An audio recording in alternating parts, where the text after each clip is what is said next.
Témoignage du grand maître occultiste. Introduction sur le principe de la manipulation occulte.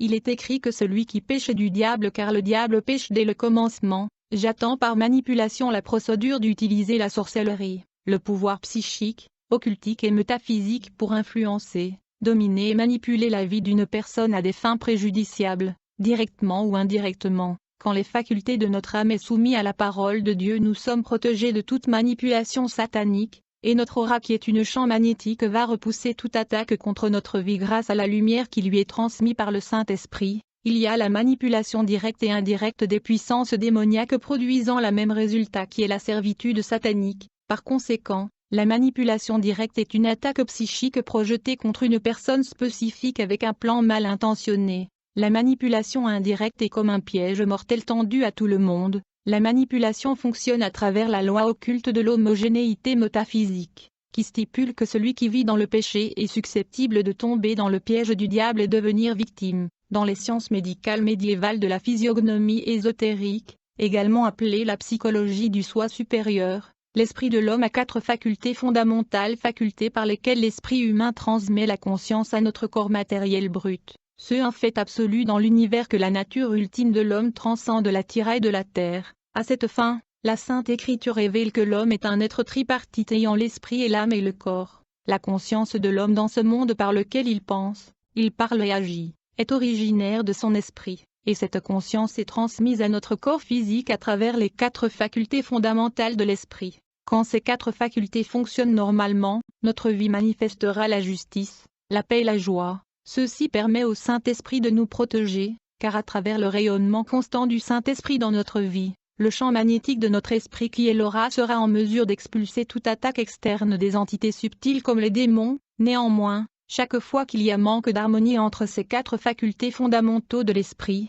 la 5e faculté anormale de l'esprit devient active. Cette faculté est le média de la destruction qui attire les démons à venir manipuler une personne. C'est grâce à cette faculté anormale que l'homme entre dans ce qu'on appelle le maya en sanskrit, ce qui signifie le point zéro ou l'illusion. L'homme entre dans le point zéro par l'une des 5 inclinaisons ou tendances de la 5e faculté anormale de l'esprit. Il faut noter que la faculté anormale appelée point zéro devient active et intervient au moyen de 5 inclinaisons ou tendances. Ces tendances et inclinaisons de la faculté anormale comprennent l'envie, la colère, l'avidité, la vanité et l'attachement aux choses mondaines. Lorsque nous parlons de point zéro, nous parlons d'un état illusoire ou imaginaire dans lequel la vie d'une personne descend au plus bas degré de l'échelle spirituelle de l'être humain. Nous parlons de la condition dans laquelle la vie d'une personne est soumise aux inclinaisons et tendances le plus bas et animal de l'homme. Dans cette condition, l'homme devient accessible et peut être contrôlé, envoûté et dominé par les forces du mal. En d'autres termes, aucun être humain ne peut être manipulé sur la terre au moins qu'il soit influencé par des tendances et inclinaisons animales trop bas, qui provient de la faculté anormale de l'esprit. Dans la stratégie de contrôle et manipulation de l'homme, les éléments donnant accès aux forces du diable sont 1. L'envie qui constitue 50%, la colère 20%, la cupidité 10%, la vanité 10%, l'attachement au monde matériel 10%. Tous les péchés que commettent les hommes proviennent directement et indirectement de ces 5 tendances ou inclinaisons issues de la faculté anormale de l'esprit. Le péché est la stratégie majeure de l'ennemi contre l'humanité. Le péché est la plus grande puissance qui soumette l'homme à l'entité appelée Satan. La Bible dit que celui qui pêche est du diable car le diable pêche dès le commencement. À ce stade déjà il faut noter que à chaque fois qu'un être humain est en train de pécher, tous les portails psychiques de son être sont ouverts. Les démons peuvent entrer et sortir par ces portails. Un sataniste peut aussi projeter son esprit à l'intérieur de cet homme. En fait il y a 7 portails psychiques dans le corps humain qui sont fermés par Dieu. Mais l'inclinaison et la tendance animale qui pousse l'homme à pécher ouvrent ces portails psychiques qui sont des portes, ainsi permettant à des démons d'y entrer et dominer l'homme. Ces portails sont l'anus, l'organe sexuel, les narines, le cou, le front, la bouche, les oreilles, le front, raison pour laquelle il est important de couvrir notre être avec le sang précieux du Christ. Le diable est le dieu de ce monde qui sera bien sûr jeté dans le tank de feu. Mais tant qu'il est opérationnel sur la terre, l'homme sera soumis à toute forme de manipulation et domination. Tant que les forces du mal ne sont pas éradiquées de la planète Terre, ils vont continuer à dominer et manipuler la vie des hommes dans cette planète. Je veux dire tant que le diable et son armée sont opérationnels sur la terre, Chaque minute qui passe ne sera jamais dépourvue des activités de manipulation de principauté et de domination. C'est pourquoi réjouissez-vous, cieux, et vous qui habitez dans les cieux, malheur à la terre et à la mer.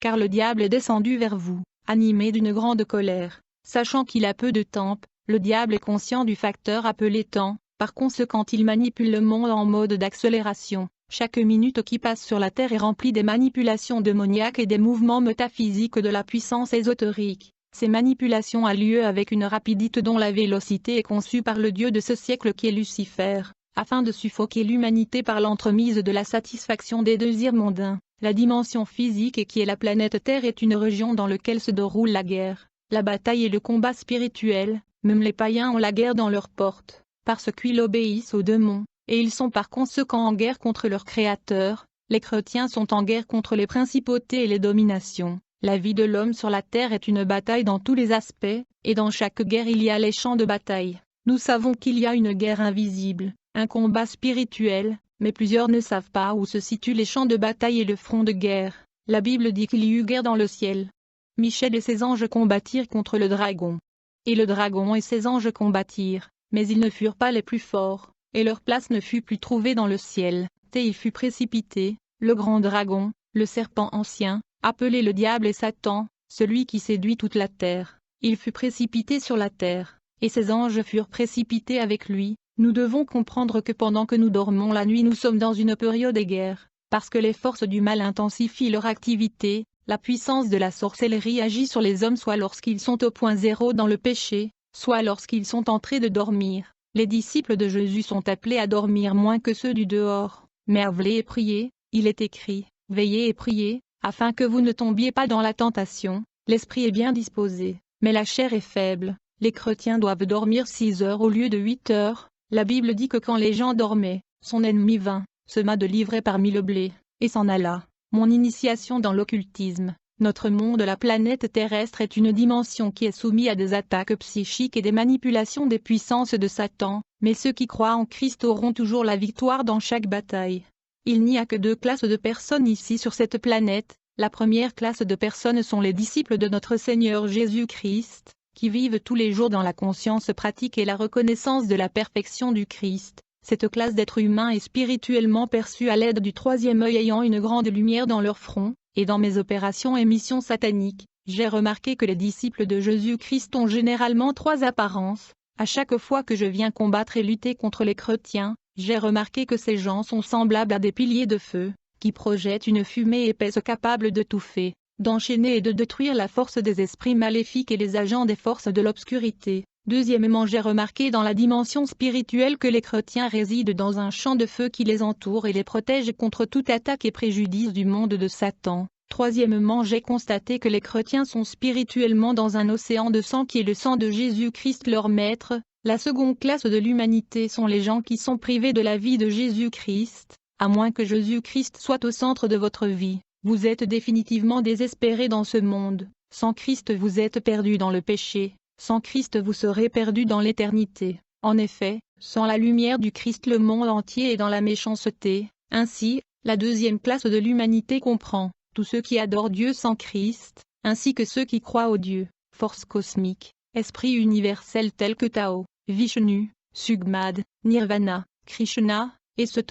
Tous ceux qui appartiennent à un culte secret, un club, une fraternité, ou société secrète, tous les sceptiques, les agnostiques, les païens ou ceux qui pratiquent la sorcellerie, la magie, le voodoo, l'occultisme, le yoga, l'astrologie et mysticisme, ils sont perdus sans Jésus-Christ de Nazareth. Mon initiation. Chaque initiation à l'une des 5 sauts cosmiques de l'opération crépuscule est différente, et à ce rituel propre. Ma première initiation cosmique a eu lieu à l'âge de 7 ans, et c'était en 1971. Je suis né dans ma ville natale qui est issue Njaba dans l'État d'Imo, au Nigeria. Dans ma ville natale il existe une divinité prédominante, un esprit de contrôle, connu sous le nom de Njaba. Cette divinité est mystérieuse et puissante dans ses opérations, et il est le principal démon qui opère dans la rivière Njaba. Les gens de ma région croient que c'est cette divinité qui a empêché la guerre civile au Nigeria d'atteindre notre région. Cette divinité commande un type de démons qui ont la forme de serpents, et qui sont appelés Ekunjaba,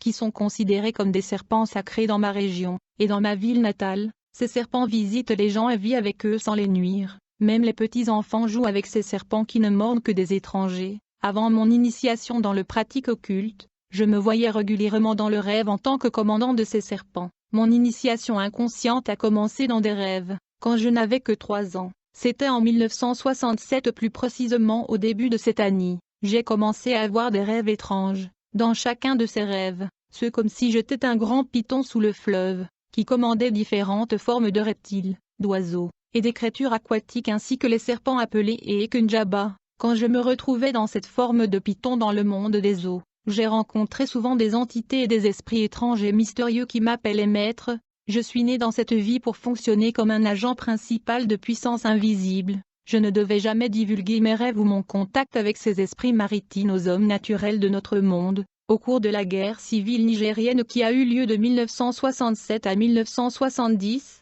j'étais avec mes parents dans un certain village situé autour du fleuve Niger dans l'état du River, et la guerre civile n'avait pas affecté cette région. En effet, alors que beaucoup de gens souffraient de la faim pendant la guerre civile, cette région avait assez de nourriture. Mais ce village est un lieu hautement reconnu pour les opérations de sorcellerie. C'est un endroit où on est soit une sorcière, un sorcier, un agent du diable, une sirène ou un membre du culte mystique. La plupart des gens sont serviteurs du démon ou divinité locale et prédominante appelée Lioji. En fait, il n'y avait pas d'église dans cette région, même pas l'église catholique. Et toute personne ordinaire qui vient dans ce village ne reste pas longtemps avant d'être mutilée ou tuée. C'est dans ce village que je suis entré en contact avec le monde invisible. Dans ma ville natale il existe un culte connu sous le nom de Concor qui est le culte des esprits ancestrales. Mon père a parrainé mon initiation directe dans ce culte quand je n'avais que 8 ans. Ma première expérience du voyage astral, dans le langage mystique, la projection astrale et le voyage de l'âme sont relativement semblables,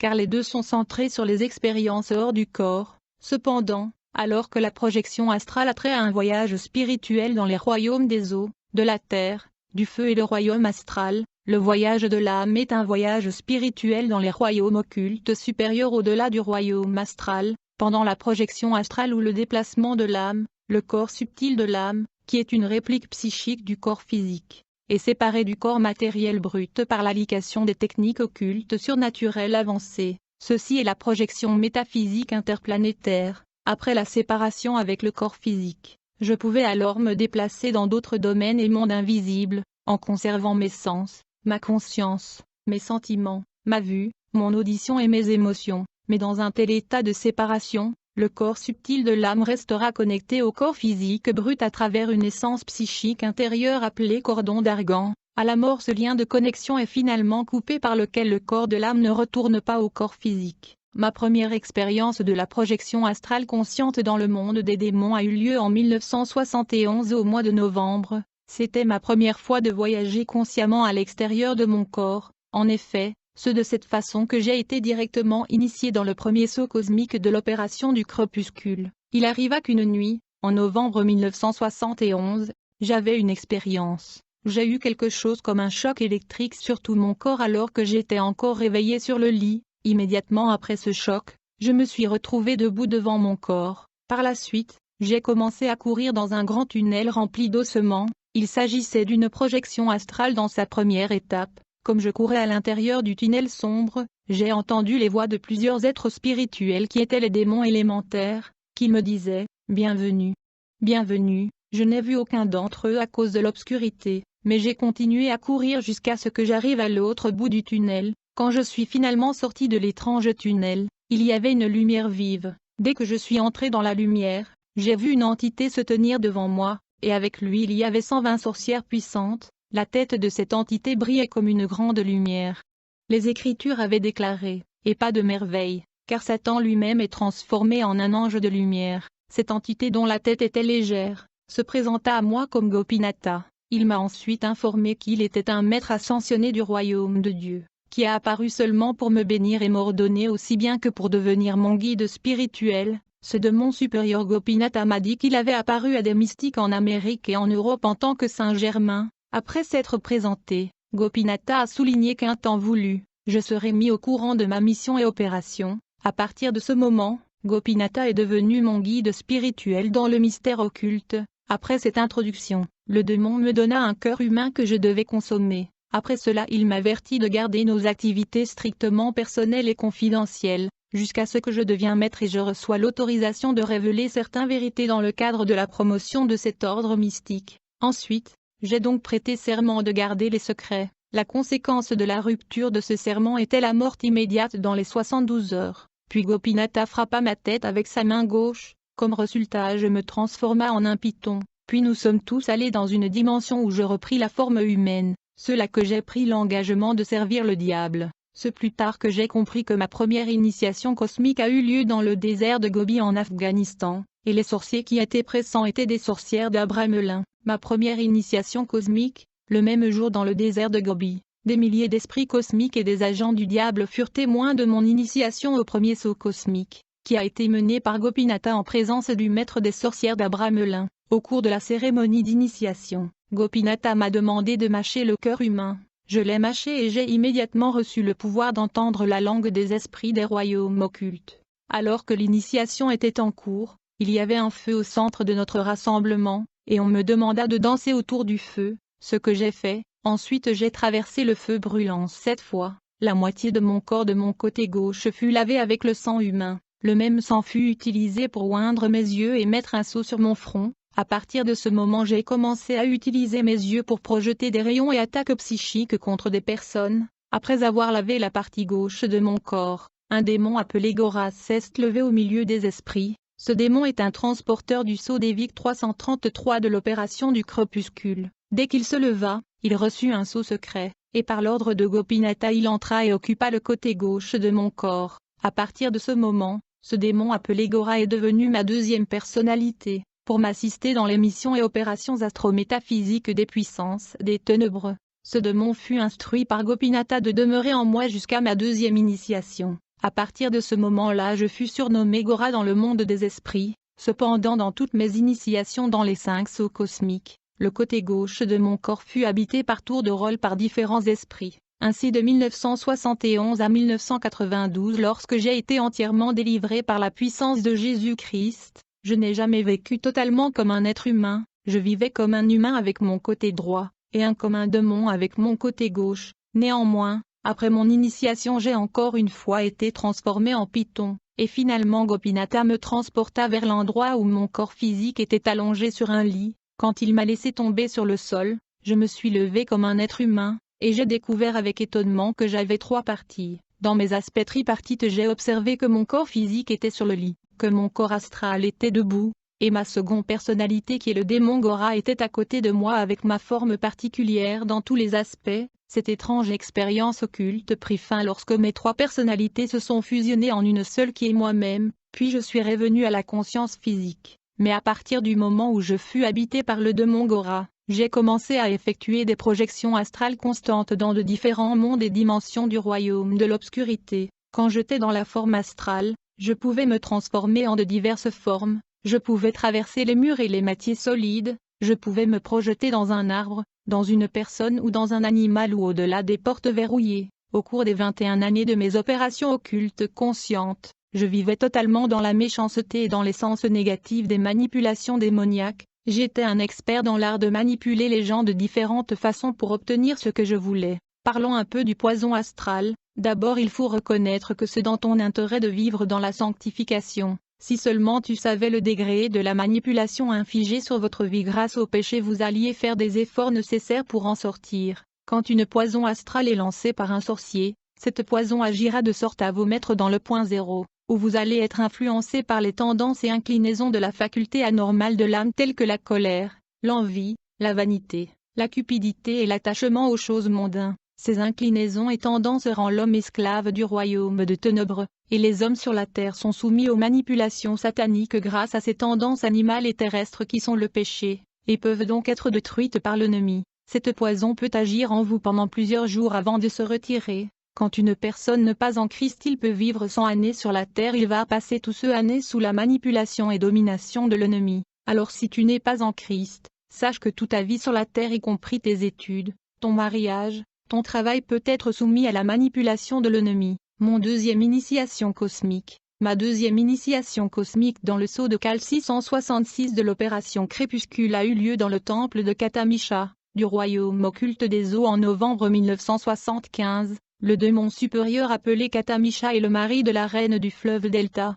Pendant mon initiation, il y avait 8 êtres humains et des centaines de démons pour l'occasion. Nous avons tous voyagé spirituellement vers le lieu de l'initiation. Nous étions tous assis dans la méditation devant la statue de Kaliya, le souverain de l'ensemble du royaume de l'eau, en chantant les hymnes sacrés, en attendant la manifestation de mon maître démoniaque Gopinatha. Quelque temps plus tard le démon Gopinatha est apparu, et avec lui étaient le démon Katamisha et 2 autres démons. Ils s'assirent dans leurs trônes respectifs. Alors nous avons continué à danser devant la grande statue de Kaliya. Quand nous avons terminé la danse, Gopinatha nous a parlé brièvement. Il m'a dit spécifiquement que j'étais béni, et choisi pour devenir un étudiant des mystères de l'occultisme. Puis le démon Katamisha a pris la parole. Il a cité un verset de la Sainte Bible qui dit « Et il y en a 3 qui rendent témoignage sur la terre, l'esprit, l'eau et le sang, et ces 3 sont en accord. » Il a ensuite interprété à tort la parole de Dieu, pour dire que quand un homme est nourri du sang humain dans le royaume des eaux,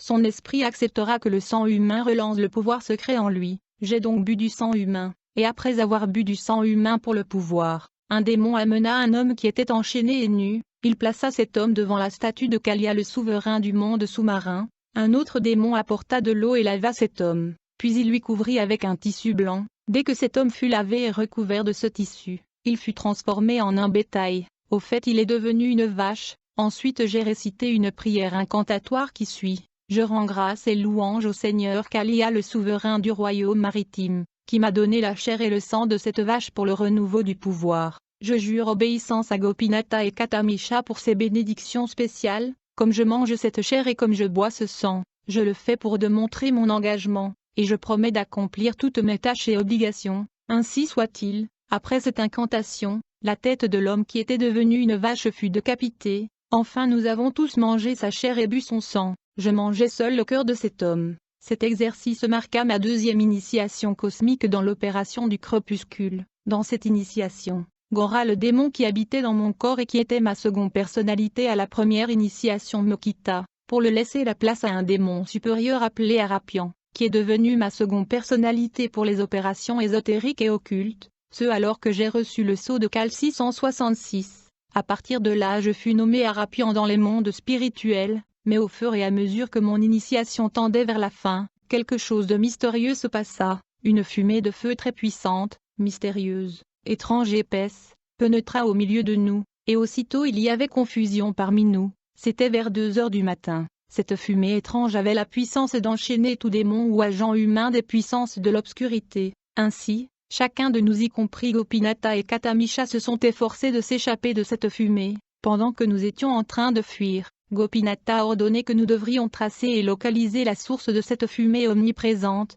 Nous avons suivi une autre voie pour retrouver l'origine de cette fumée épaisse. Plus tard nous avons découvert entre autres que la fumée venait d'une certaine maison à Nairobi, au Kenya, où 5 disciples de Jésus-Christ étaient engagés dans l'art de prier et d'appeler le nom et le sang de Jésus-Christ. Ces frères priaient sérieusement et invoquaient le feu céleste au nom de Jésus-Christ, pour anéantir les forces des ténèbres dans le pays, dans l'espace tout comme dans le monde sous-marin. Ils invoquaient le sang de Jésus pour déconcerter les opérations démoniaques, et ils ont spécifiquement mentionné que le Seigneur devrait bannir toute réunion des puissances des ténèbres dans l'eau. J'ai vu et constaté que chacun de ces 5 disciples de Jésus-Christ était comme des piliers de feu qui dégageaient une puissante fumée épaisse. Nous n'avons vu aucun d'entre eux comme un être humain ordinaire. Ils étaient de colonnes de feu. À cette fin, nous avons quitté l'endroit sans effort de chercher à s'arrocher d'eux. Cet incident m'a révélé pour la première fois la puissance de la prière des disciples de Jésus-Christ. Nous devons savoir que plus il y a de la prière dans le monde, plus le monde sera meilleur.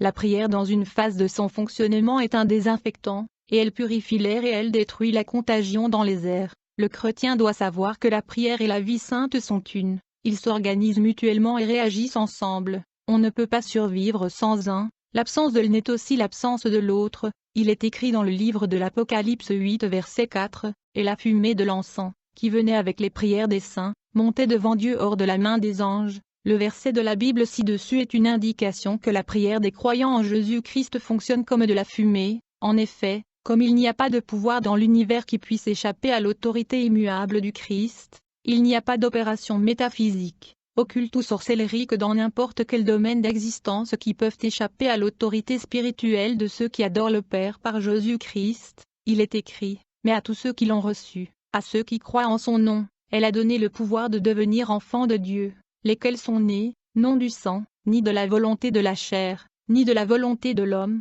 mais de Dieu. C'est ici le vrai pouvoir, la puissance la plus élevée, oui.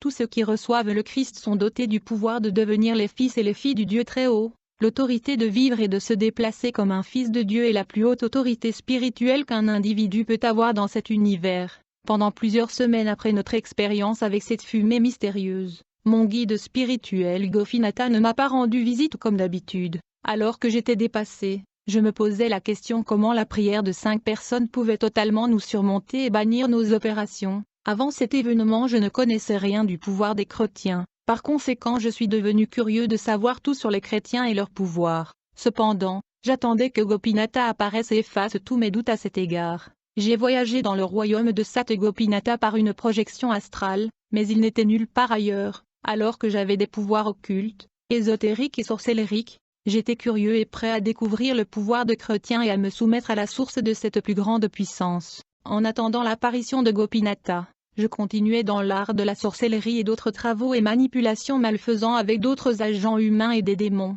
J'étais déjà un chef de file de milliers de démons et d'agents humains, et il y avait plusieurs façons dont nous avions l'habitude de travailler contre de nombreuses personnes dans différentes parties du monde. Par exemple, je manipulais les affaires, le mariage, les finances, l'éducation ou la santé de certaines personnes. En fait, je les mettais dans une boîte spirituelle. Lorsque la boîte est verrouillée, je commandais un sorcier ou un démon de s'asseoir sur la boîte. Lorsque ce fait, les affaires, le mariage, les finances, l'éducation ou la santé d'une telle personne sur la terre commencera à fluctuer ou à se détériorer. Nous avions l'habitude de projeter et d'empoisonner la nourriture des gens dans l'air, en particulier ceux qui parlent en mangeant. Nous pouvions gâcher les affaires commerciales discutées entre 8h du soir à 3h du matin. Et nous utilisions les larmes de petits enfants pour empoisonner ceux qui les ont battus ou ceux qui les ont fait pleurer, surtout si ces personnes sont sous nos manipulations. La manipulation sexuelle. Parlons un peu de la manipulation sexuelle. Il y a 3 tendances ou inclinaisons mondaines utilisées par les forces du ténèbre pour manipuler de façon régulière le développement et l'avancement des humains vers le standard animal dans tous étapes et degrés de la civilisation.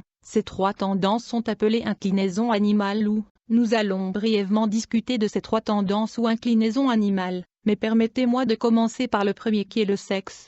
La force sexuelle est le pouvoir secret le plus élevé utilisé dans les manipulations démoniaques pour dominer et contrôler les pensées, les mots et les actes des gens de ce monde. Dans les opérations démoniaques avancées, l'acte sexuel est comme le carburant, alors que l'envie ou la désir est comme le feu. Par conséquent, comme un approvisionnement constant en carburant ne peut jamais éteindre le feu. Donc aucune quantité et fréquence de relations sexuelles ne peut éteindre le feu de l'envie, du convoitise et du désir sexuel. Les puissances de l'obscurité manipulent toutes les activités de l'homme, pour les tourner autour de l'attraction sexuelle, de sorte qu'il soit centré sur le désir et l'acte sexuel. Dans le monde occulte, la vie des hommes est appelée la vie dans les chaînes sexuelles, ou les entraves de la vie sexuelle. Dans les royaumes occultes, les gens sont entravés par la vie sexuelle, tout comme les criminels sont gardés dans les prisons derrière les barreaux. Une vie adonnée au sexe est similaire à une vie derrière le barreau. Le sexe illicite est un symbole de l'ignorance par lequel on peut être maintenu constamment dans la prison des manipulations de sorcellerie.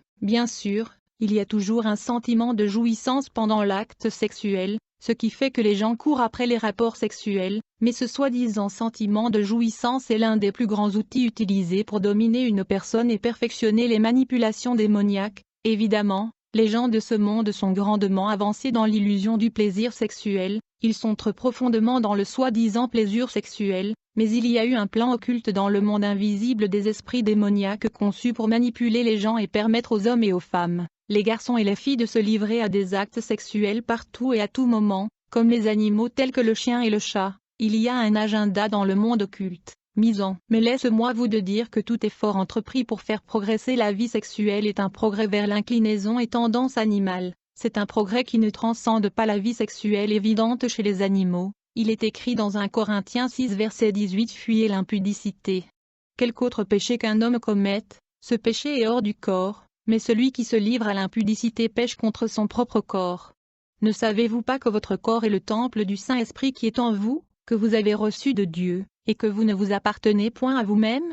Chers chrétiens, la manipulation sexuelle est l'une des plus grandes stratégies du monde occulte contre l'humanité. Il y a des millions de sirènes du monde des eaux, et des espies sous-marins qui travaillent avec les sorciers pour emprisonner l'humanité dans les pratiques sexuelles qu'on retrouve chez les animaux. En fait, au mois de juillet en 1996, environ 30 millions de sirènes et esprits du royaume occulte sous-marin ont été envoyés à la surface de la Terre sous forme de jolies femmes, avec comme objectif de se prostituer et séduire les nations de la Terre. Ces femmes étaient des démons en déguisement, envoyés pour renforcer ceux qui étaient déjà envoyés avant eux. Leur mission était supposée durer jusqu'à 1997. Il faut donc comprendre qu'il y a 3 types de prostituées sur la Terre. La première catégorie sont des démons ou de sirènes du royaume occulte des eaux. La seconde catégorie sont des agents humains du royaume sous-marin qui sont possédés par des démons. Ils portent souvent des talismans, des chaînettes, bracelets, ou des habits d'une couleur précise comme symbole de leurs initiations et leur alliance avec les démons.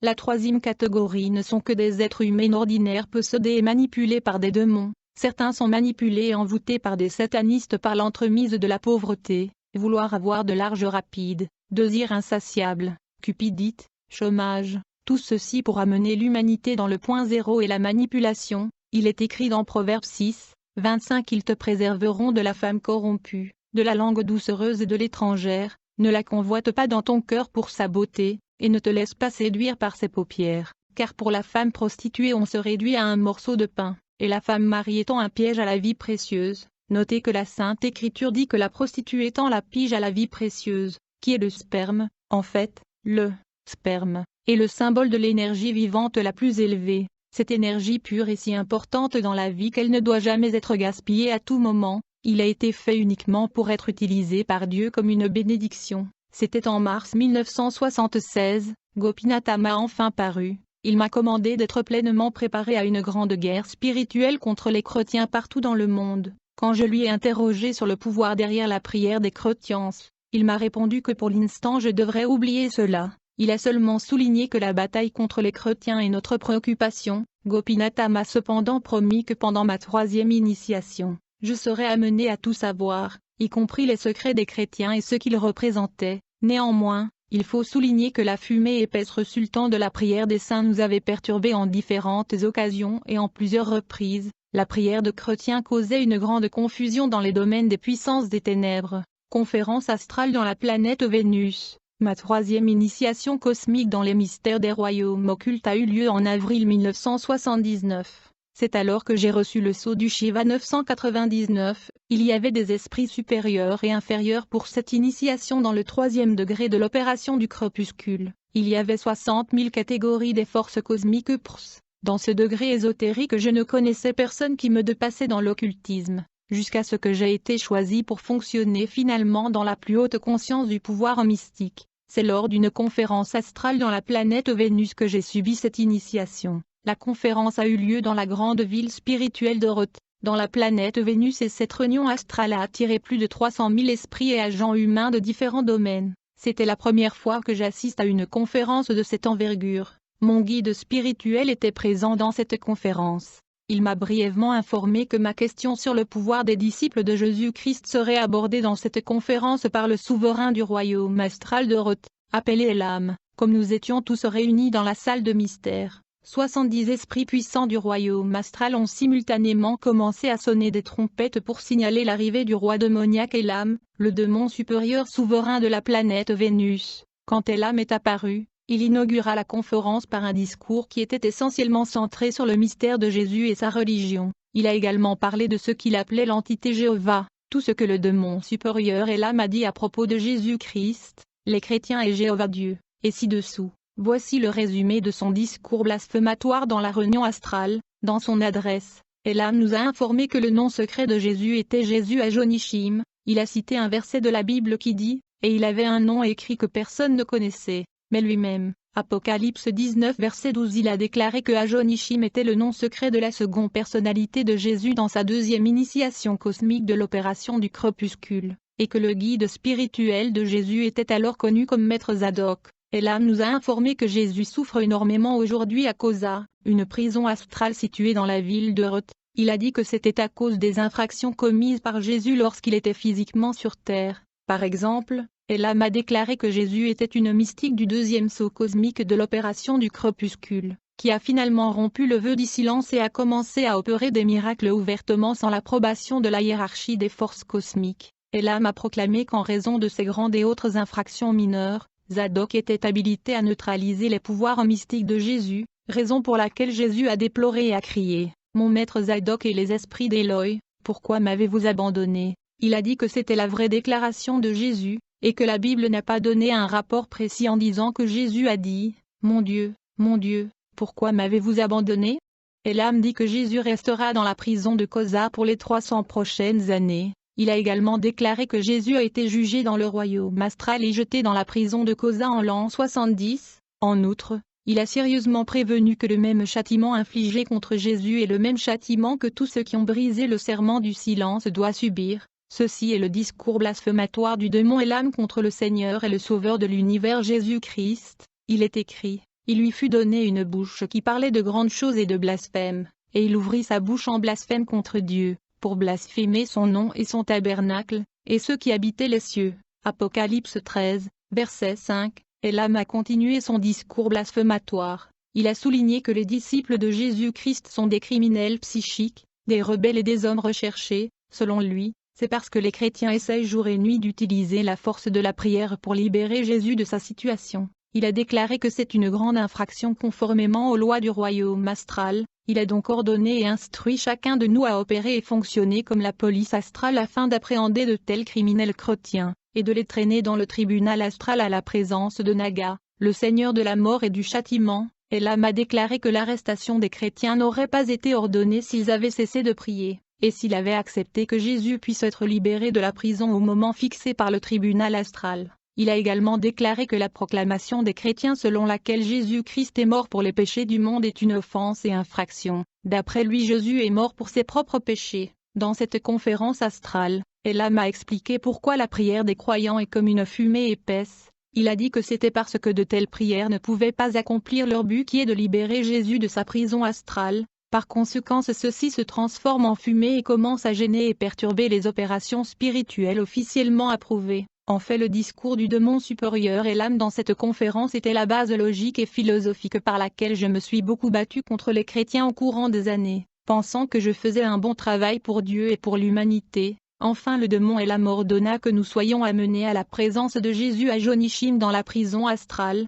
pour faire l'expérience de tout ce qu'il venait de nous dire. J'étais l'un des rares agents humains qui ont été choisis à visiter le faux Jésus dans sa prison astrale. Gopinatha m'amena avec 4 autres personnes, tandis que d'autres guides spirituels ont amené leurs disciples respectifs. Nous avons tous voyagé dans un certain domaine du royaume astral, dans la prison de Kosa pour rencontrer un démon au nom Jésus à Jonishim, qui prétendait être Jésus-Christ de Nazareth. Je ne savais pas qu'il était un démon, je pensais qu'il était le vrai Christ, parce que c'était ce que j'étais censé croire par les forces de l'obscurité. Ce Jésus à Jonishim nous a également parlé brièvement et a dit, « Je suis Jésus que les chrétiens proclament être leur maître sur la terre, et je suis à Jonishim qu'ils ne connaissaient pas. Je suis dans cette prison de Kosa pour expier mes offenses pendant que j'étais sur votre planète. En vérité, je vous le dis, quiconque suit mon chemin de méfaits, il viendra à moi dans cette prison. » Il a continué, « Les soi-disant chrétiens se sont égarés de plusieurs façons. Ils disent que je suis mort et ressuscité de la tombe,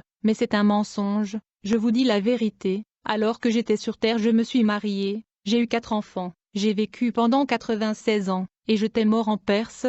Les chrétiens ne le savent pas, mais ils essaient d'utiliser la prière pour me libérer de ce prison, et par là ils ajoutent à mes souffrances dans leur ignorance. Par conséquent, allez les combattre, allez et arrêtez-les. Empêchez-les de prier. J'ai cru à tout ce que le démon Elam ainsi que le faux Jésus disaient, et ils ont constitué la base de ma philosophie ésotérique. Je pensais que je connaissais tous ces secrets. Du moment même où j'ai entendu et vu tout cela, j'ai sincèrement cru que j'ai découvert les secrets ultimes de Jésus, et de la religion chrétienne. J'ai commencé une bataille profonde contre les saints dans la compréhension que je faisais un bon travail. Le plan démoniaque pour la nouvelle millénaire. Il existe des plans spécifiques et majeurs conçus dans les royaumes les plus élevés du monde de Satan pour favoriser de plus grandes manipulations de la planète Terre avant et après l'année 2000. Ces plans comprennent 1. Faire couler les continents d'Amérique et d'Europe sous les eaux et provoquer l'émergence de 2 continents puissants du monde sous-marin, ayant des êtres étranges qui sont des démons. qui sont jusqu'alors inconnus par les habitants de la Terre. Les yeux de ces êtres seront au centre de leur tête et ils vont enfin vivre avec les hommes. 2. Faire du Nigeria le siège occulte de la Terre. Par conséquent, les plus hautes puissances ésotériques de la Terre sont transférées de l'Inde aux États-Unis et des États-Unis au Nigeria. Cela a eu lieu en juillet 1976 lorsque deux planètes dans le système solaire Mars et Jupiter se sont alignées avec la Lune dans la 7e constellation astrologique du zodiaque. 4. Pour provoquer une série de catastrophes destructrices sur la Terre. Cela entraînera la mort de plusieurs millions de personnes dans le monde entier. 5. Pour provoquer une panne dans le système solaire, y compris sur la rotation de la Terre, par l'alignement du Soleil et des planètes, ceci conduira à des taches solaires et des vagues de chaleur, et donc un déséquilibre mental chez des millions de personnes. 6. Soumettre ce monde à un état de tension sans précédent, dans la mesure où plusieurs croûtes de la Terre céderont à des degrés divers dans tous les continents, pour provoquer des catastrophes déchirantes dans différentes parties du monde, à travers des mégawatts océaniques, des invasions météoriques, les tremblements de terre et les éruptions volcaniques. Incident de manipulation au Nigeria. Il y a eu un incident de manipulation à Lagos. Un homme était marié à une femme, et ils ont eu des enfants. Après des années dans le mariage, un matin comme ça, le mari se réveilla et demanda à sa femme, « Qui êtes-vous » C'est comme s'ils ne se sont jamais rencontrés, et que c'était sa première fois de voir sa femme. Il demanda à la femme « Qui êtes-vous et que faites-vous ici » La femme était étonnée. Elle pensait que son mari plaisantait, mais malheureusement pour elle son mari était sérieux. Il finit par mettre dehors sa femme et ses enfants car il ne le reconnaissait pas. Avant cela, les voisins sont venus pour tenter de résoudre le problème mais ils étaient étonnés de voir cet homme leur dire qu'il ne connaît pas sa femme. Les voisins pensaient que le monsieur était devenu fou, mais il leur a dit qu'il se rappelait avoir rencontré sa femme une fois, et dans cette occasion-là elle était prostituée et c'était juste une nuit, et ils ne se sont plus rencontrés. Puis la femme se mit à pleurer et confessa qu'elle avait manipulé son mari au mariage. Elle a confessé qu'elle a manipulé son mari par envoûtement concentré. Elle confessa avoir gardé l'esprit de son mari dans un sacoche mystique, et ceci lui permit de dominer et hypnotiser son mari pendant tous ces années. Pendant que l'esprit de cet homme était dans le sacoche, il était envoûté, sa conscience était contrôlée. Il n'avait ni le courage ou la force ou la capacité de résister à la force qui avait aveuglé son intelligence. Quand l'homme a retrouvé ses sens, il ne pouvait pas accepter qu'elle s'était mariée à cette femme prostituée. Et c'était la fin de ce mariage, ce qui a rendu possible cette manipulation et le point zéro ou le péché sexuel. Si cette femme pouvait renouveler son envoûtement, cet homme aurait vécu toute sa vie sous la manipulation, mais par la grâce de Dieu elle avait oublié de renouveler son envoûtement sur son mari. Comme conséquence son mari retrouva ses sens. Je me rappelle dans le passé je faisais des charmes pour les femmes, afin qu'elles contrôlent et dominent les hommes. Elles n'avaient qu'à les remuer sur leur sexe pour séduire les hommes, et une fois l'une de ces femmes couche avec un homme, les pensées de cet homme-là sera dominées par l'image de cette femme, l'homme ne pourra plus résister à la femme, grâce à l'envie qui est une porte d'entrée l'homme se fait manipuler, mais cette charme est renouvelable et maintenue active par la nourriture préparée par la femme et le rapport sexuel avec la femme. Aussi longtemps que l'homme mange sa nourriture et a des rapports sexuels avec elle il est sous la manipulation dans le rêve. Il existe différentes catégories d'entités démoniaques ou psychiques utilisées dans les opérations occultes pour manipuler les gens dans l'état des rêves. Les démons élémentaires font partie de ces entités. Il y a un art occulte que j'ai utilisé pour projeter des démons élémentaires contre des personnes qui étaient sous mes manipulations. Ces entités élémentaires se dissimulent et fonctionnent en mascarade. Par conséquent, beaucoup de rêves sont manipulés pour amener la vie d'une personne dans la frustration et le chèque. Cela va se manifester dans ses affaires, dans son mariage et son finance. Dans ses rêves la personne sera poursuivie par des beautés d'écriture qu'il ne peut pas identifier à cause de la mascarade. En effet, tout rêve de mascarade a trait aux opérations des démons élémentaires. En plus de la manipulation des rêves par des opérations occultes, je combinais les forces des sorcelleries avec celles de l'incubus et de succubus pour boire le sang des gens dans le rêve. Cela se fait par l'éjaculation du sperme résultant du rêve sexuel. Plusieurs entités des royaumes occultes se nourrissent de sang humain. À cet égard, chaque fois que vous êtes séduite pour avoir des rapports sexuels dans le rêve, vous allez donc libérer votre sperme. Cela signifie que les forces de l'obscurité se sont nourries de votre sang. Avoir des rapports sexuels dans le rêve avec des démons résulte la contamination psychique et de l'influence malveillante. Cette expérience entraînera une faiblesse sur votre vie, ainsi que la malchance dans divers aspects de votre vie. Maintenant, permettez-moi de souligner que la partie privée ou le sexe de l'homme ou de la femme qui viennent dans vos rêves pour avoir des relations sexuelles avec vous, y compris les parties privées des 3 catégories de prostituées que j'avais citées, sont des instruments spirituels utilisés pour aspirer du sang à travers des manipulations très élevées de démons et les agents humains du monde de ténèbres. En fait, dans le monde des esprits, les parties privées ou les sexes des agents du monde de ténèbres comme celle des sirènes sont préparés à être comme la tête d'un vautour, la tête d'un serpent, la tête d'une vache ou d'une tortue, et c'est par ces têtes que le sang humain est finalement extrait des personnes ayant des rêves sexuels, même dans la vie courante. Bien sûr, un démon ou un agent humain des forces de ténèbres peut être sous la forme d'une autre personne pour avoir leur relation sexuelle avec vous dans le rêve, mais dans certaines occasions, la personne qui vient dans le rêve à cet égard est l'agent même des démons directement impliqués. Ma 3e initiation cosmique, après ma seconde initiation Gopinatha m'amena à la présence de Sanya, qui est le seigneur du royaume astral, pour recevoir l'initiation dans le 3e saut cosmique de l'opération du crépuscule. Lorsque nous avons rencontré Sanya, Gopinatha l'a salué et a déclaré « Mon Seigneur, j'ai amené ce disciple devant vous pour vos bénédictions. » Sanya répondit à Gopinatha « Tu m'appelles le Seigneur, mais tu parles dans l'énigme, car il n'y a pas de secret dans mon royaume qui te soit caché. Par conséquent, je dis « Bienvenue ». Enfin Sanya m'a finalement béni comme le signe de ma 3e initiation cosmique de l'opération crépuscule avec le sceau de 999 de Shiva, après ma pleine initiation. Ma 2e personnalité qui était le démon Arapian m'a quitté, et un autre démon appelé Aradia entra dans mon corps et occupa la partie gauche de mon corps. Par conséquent mon nom secret est devenu Aradia. Cet démon appelé Aradia est porteur du sceau de Shiva, qui est 999. Comme résultat je suis devenu maître des esprits de sorcellerie et d'autres esprits de l'eau, du feu, de l'air et de la terre. Son nom Aradia est également utilisé pour des opérations occultes secrètes dans l'église de Wicca des États-Unis. Après mon initiation, Gopinatha apporta une forme que j'ai remplie selon lequel je devais garder secret cette initiation. Voici les termes et conditions de cette initiation et alliance. 1. Je veux cesser de vivre sur la Terre à l'âge de 43 ans ou à l'année 2007. Je veux donc quitter la surface de la Terre et pénétrer sous l'océan Atlantique dans le royaume sous-marin là où je veux passer le reste de ma vie. 2. Je me marierai physiquement à l'âge de 30 ans, bien que j'avais déjà une femme sirène des eaux. 3. J'aurai 4 enfants sur la terre, mais la vie de mon premier-né ne durera que 3 mois, il mourra et sa mort me permettra d'être riche financièrement. Après avoir signé cette alliance, je fus couronné mystiquement avec la couronne du Seigneur Sanya. Cela m'a conféré immédiatement des pouvoirs occultes spéciaux. Par exemple, j'ai été conféré le pouvoir mystique appelé mémoire astrale et puissance du cerveau. C'est le pouvoir occulte par lequel on peut lire, apprendre et comprendre les choses dans une grande dimension. Par conséquent, je pouvais à partir de ce moment lire un livre de plus de 500 pages et comprendre tout en moins de 6 heures. À partir de ce moment, je pouvais influencer complètement et contrôler les autres. Je pouvais voir physiquement sans mes yeux optiques. Je pouvais disparaître dans l'air si cela est nécessaire. Je pouvais lire des lettres scellées. Je pouvais me projeter occasionnellement et vivre brièvement à l'intérieur d'un autre être humain, d'un animal ou d'un arbre. Je pouvais entendre et communiquer immédiatement avec un esprit ou des démons, peu importe la distance qu'ils peuvent être.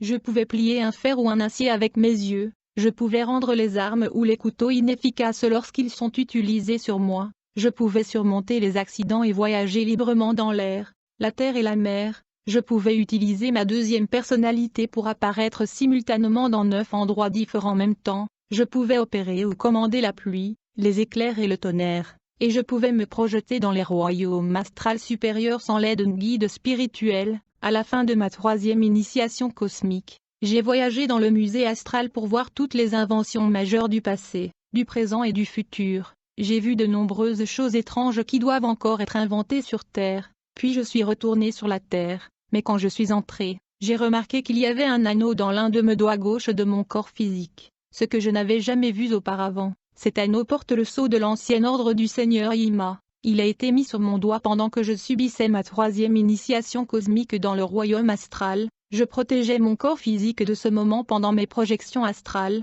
De plus, je pourrais fermer mon œil droit et utiliser mon œil gauche dans le trou de l'anneau pour voir tout ce que je souhaiterais voir quand je ne suis pas en projection astrale. Mariage avec un démon. J'étais marié à une entité ou esprit des eaux féminines, qui était un démon du royaume occulte de l'eau, qui me rendait visite physiquement sur la terre de temps en temps. Cet mariage est un processus de servitude démoniaque et d'asservissement. Les personnes qui sont mariées à des sirènes ne peuvent pas se marier physiquement sur terre, mais dans mon cas, Ce n'était pas le cas, cependant, des femmes ou des filles venaient toujours chez moi, mais elles ne savaient jamais que j'étais mariée à un démon. Certaines de ces dames ne savaient pas non plus que c'était contre ma loi mystique de se livrer à un acte sexuel avec des femmes de la terre, sauf dans mon soi-disant période libre, qui était de 21 jours tous les 365 jours de l'année. Même dans une période aussi libre, je participe rarement à la vie sexuelle avec les femmes. À cette fin, j'ai enseigné la plupart des mauvaises leçons de mes copines, alors que j'ai tué certaines d'entre elles.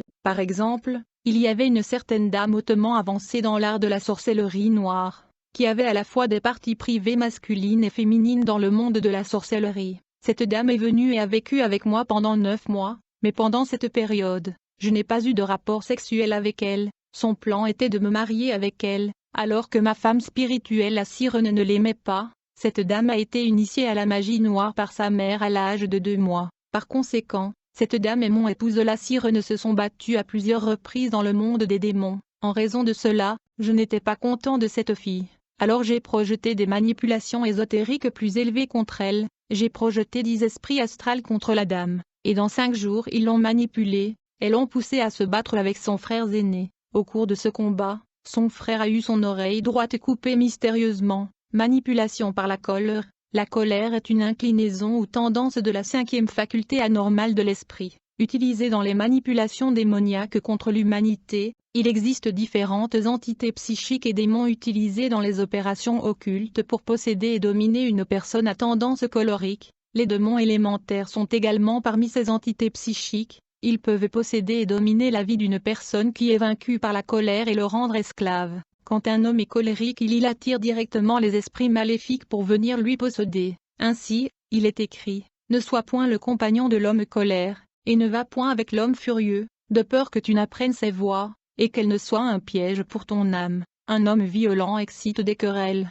mais celui qui est lent à la colère apaise les disputes. » Quand on est dominé par des démons, même au-delà de sa reconnaissance objective, certaines maladies peuvent être transmises en vous. En outre, la force de la colère est utilisée pour pousser l'humanité à se battre, ce qui est une tendance ou inclinaison animale. Maintenant, c'est un autre domaine majeur de l'avancement de l'homme sur Terre, par le combat ou la guerre chez les hommes. Le sang est gaspillé dans la satisfaction ultime des pouvoirs de l'obscurité. Lorsque nous parlons de la puissance militaire des nations sur Terre, ainsi que du développement des armements à destruction massive, nous parlons de l'avancement de l'attirail de combat. Mais ce prétendu progrès est une manipulation conçue pour soumettre l'homme au niveau de vie animale, car les animaux se battent comme cas,